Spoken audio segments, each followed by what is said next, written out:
translation of this manga has suddenly become so slow, but well, it was translated finally.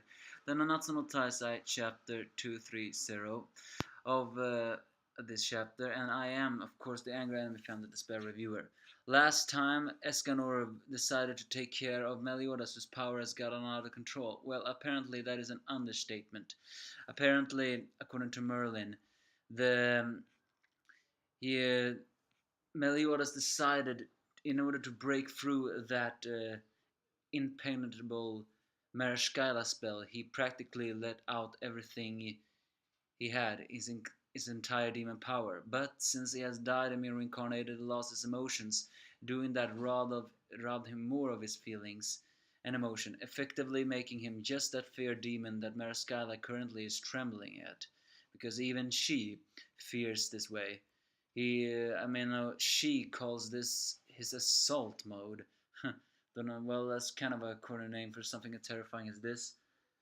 Although, so in order to contain this, Escanor screams to Merlin, and Merlin understands and creates the perfect cube. As we all know, the perfect cube is something she has created, which is said to not even be able to break by a demon. However, noted that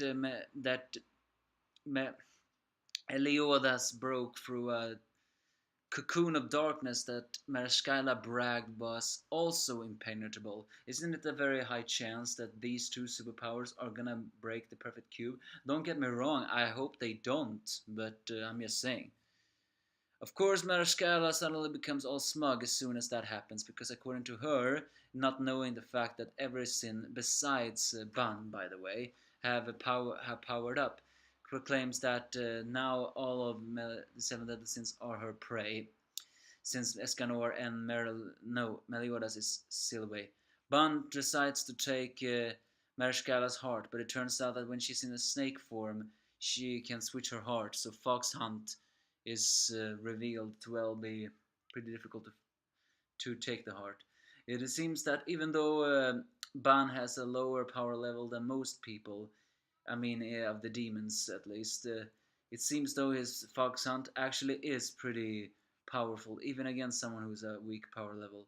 I really hope though they haven't introduced this sort of power level. Although that, so Mariskala sprays him with a deadly poison that practically seems to burn him. But seeing that Ban is immortal, he basically gets burned and reconstructed. But it seems though that uh, but it seems like this digitive juice is actually too dangerous even for Ban. But then Elizabeth approaches and uses more of her healing magic. Turns out that her light, once again implying why the goddess clan, especially the three commandments, despite being, of course, the supreme deity's daughter, is revealed even more why the goddess clan held Elizabeth in high regard. Note, held. It seems her healing power knows no limit. It can even cure a demons. Yes, I think Elizabeth back in the day, the goddess Elizabeth may very well have been one of the most powerful healers of all. Although it is confirmed that the supreme deity and that fourth archangel known as Mael was more powerful than her. While it seemed that the goddess Elizabeth, did not really have attacking power, her healing spell, no doubt, as she uses her invigorate to cure the poison. But then finally the Sins attack as Diane creates stone rocks that Marishkala dodges, all the while taunting Diana as she gets closer to her. But it revealed that was Diana's plan all along. By getting closer, she decides that if she cannot take you down with earth magic, she will fight with brute force.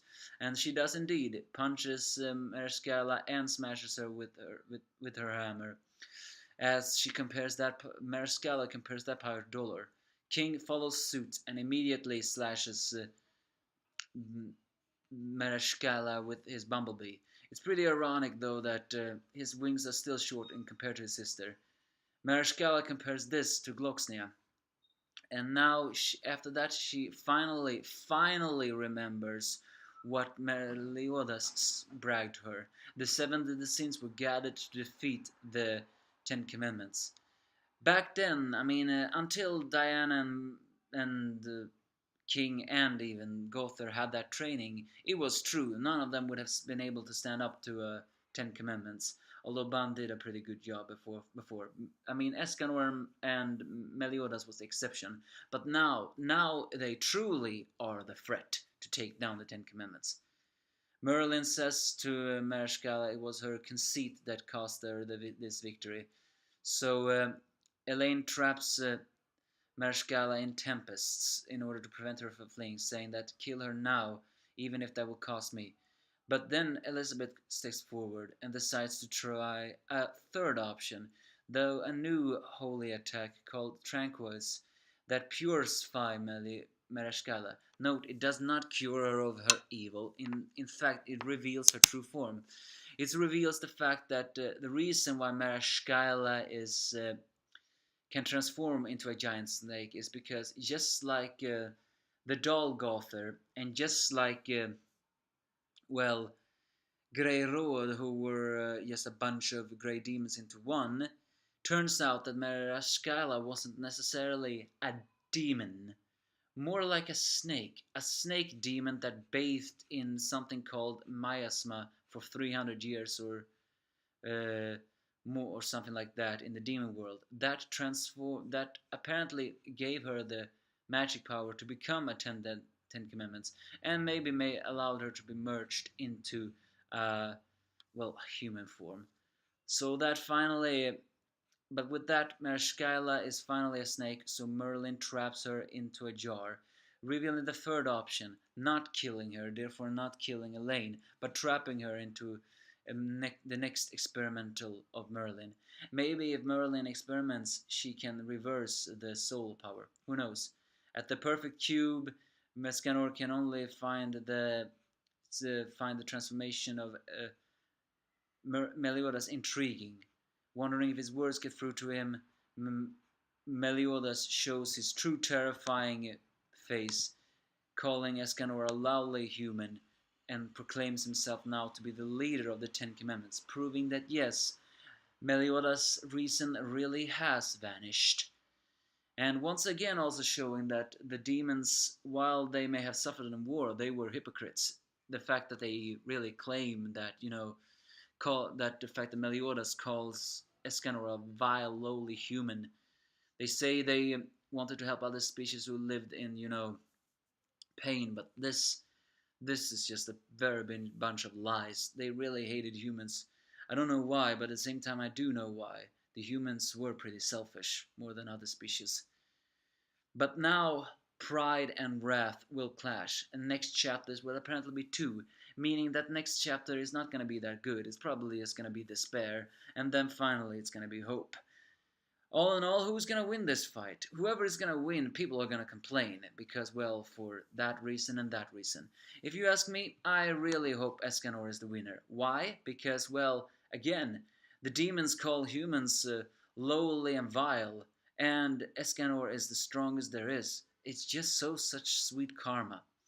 Alas, we don't know who will calm this. All I know is that this will probably be the Escanor's most difficult fight.